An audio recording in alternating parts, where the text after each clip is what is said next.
Hello दोस्तों, आप सभी का हमारे YouTube channel short and classes में स्वागत है। आज की हमारी डिक्टेशन की स्पीड है 80 शब्द प्रति मिनट। तो चलिए डिक्टेशन स्टार्ट करते हैं 5 सेकंड बाद। स्टार्ट। मैं एक और बात की ओर आपका ध्यान दिलाना चाहता हूँ। यह सभा बहुत उचित रूप में इस विषय में सतर्क है कि हमारी शासन संबंधी सेवाओं के विकास में अपव्यय को रोका जाए।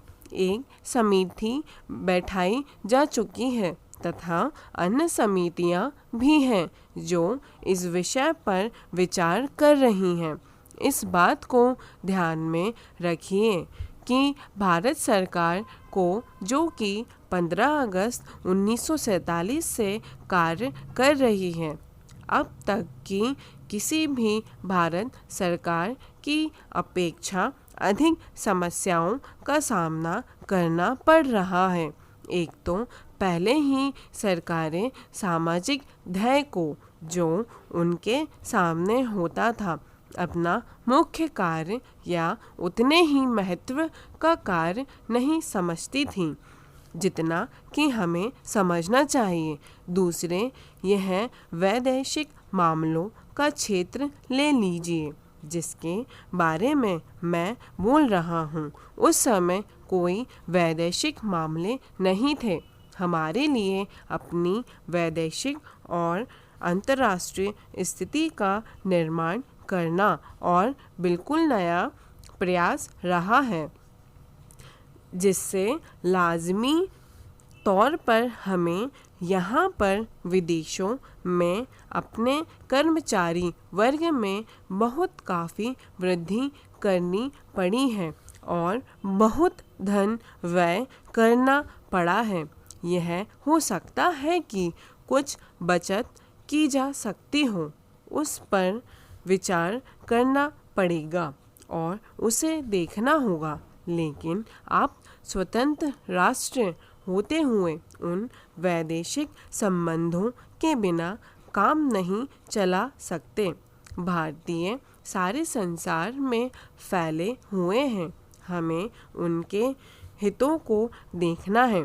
प्रवासी भारतीयों के अतिरिक्त और भी हमारे हित हैं जिन्हें हमें देखना है। एक स्वतंत्र देश के लिए, विशेषकर भारत जैसे महान और बड़े देश के लिए, यह बिल्कुल असंभव है कि वह विदेश व्यापार गृहों, विदेशी दूतावासों और विदेशी व्यापार मंडलों आदि के साथ ऐसे संबंध स्थापित किए बिना अपना अस्तित्व बनाए रख सके।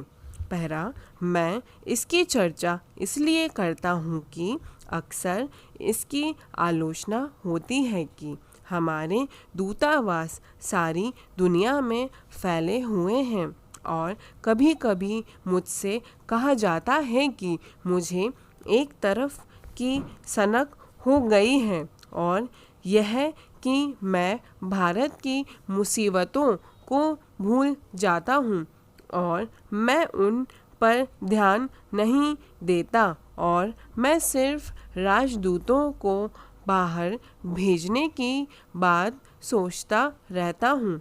मैं चाहूँगा कि यह सभा इस मामले पर विचार करे और इसके संबंध में बिल्कुल स्पष्ट रूप से समझ लें। इससे पता चलता है कि लोगों को इसकी काफ़ी समझदारी नहीं है। स्टॉप। तो दोस्तों, आपको हमारी डिक्टेशन पसंद आई हो तो हमारी चैनल को लाइक, शेयर एंड सब्सक्राइब ज़रूर करें। Thank you.